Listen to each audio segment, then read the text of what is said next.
First up, we have Trevor Vaugh. Trevor is part of the design faculty at Maynooth University, and he is the program director of the award-winning MSc in Design Innovation.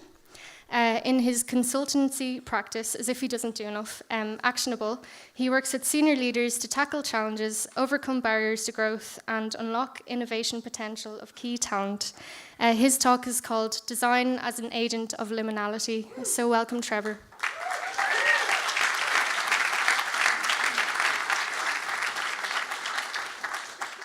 So apparently you get punished for getting your slides in first. Yeah, go for it.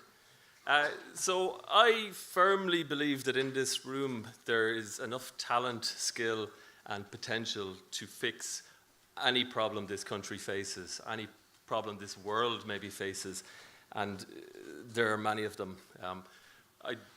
1 year ago, Trump was elected, and apart from Trump, we are in crisis. We've got a housing crisis, we've got a homelessness crisis, we have a healthcare crisis, and we need people like you, designers, creatives, to help get us out of it. There's a guy called Gary Klein who has a really simple formula for improving performance, and that is to reduce errors and increase insights. We're very bad at reducing errors, and we're particularly bad at increasing insights. As a country, we have been too busy exploiting what we have, what already exists, be that a tracksuit from the 80s, instead of exploring and experimenting and trying to find new, better ways of fixing the country, fixing the world. But I don't think it's too late. Rahm Emanuel, who actually made Chicago a Trump-free zone, said, "You never let a serious crisis go to waste. It's an opportunity to do things you could not do before." And that's what I firmly believe. Crisis is the best time to do something. There's a guy called Victor Turner who is a renowned anthropologist, and he studied the middle phase of a crisis. It's called liminality, and he called it a realm of pure possibility where novel configurations and ideas can happen. And I think you guys need to become the explorers of these transitions and actually get to the bottom of it, get to understand what is the problem and how can we fix it.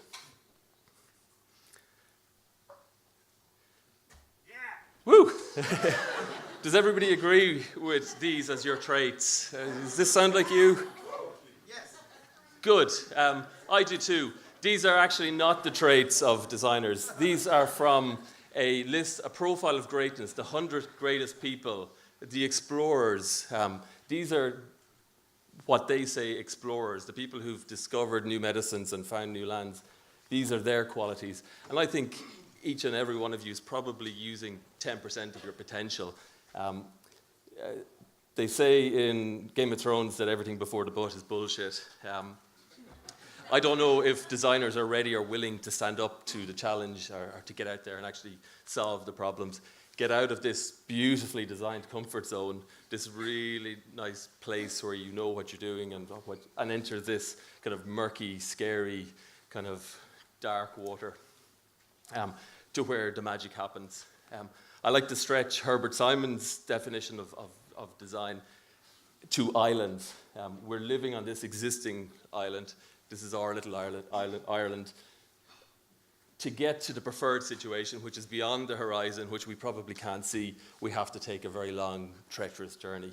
Instead of kind of circling and making our existing island a little bit better every day, maybe we should leave these really safe, shallow waters and cross a very dangerous, very scary waters that is full of pirates and sharks and kind of make our way across to better futures, preferred situations. There's a lovely concept in our method in sailing called tacking. It's where when the wind is coming at you, to actually go into the wind, you have to tack. So you do big, wide as you have to catch the wind and come back in. And you know where I'm going with this. This is amazing technology that we possess, that other disciplines, even people who call themselves change agents, don't have. The problem is, I think in this room, we've probably all melded together into one person. Most of us work together and hang out together and think the same. I don't want the same person on my ship crossing that river. We also kind of praise empathy as the savior for everything, but I also don't want to use empathy to tackle a pirate or to fight off a shark or to kind of beat a wave. We need to become assholes. We need to get across that water. John Keats has a brilliant concept called negative capability, where he said the men of achievement like Shakespeare, their power was being able to stay in the ambiguity for long enough to find the answer and then come out of it. And Steve Vassalo says that designers have both a moral obligation and a unique ability to take on the great challenges of our time. And I think we need to rise to that challenge, especially on Trump's 1-year anniversary. Thank you. Done.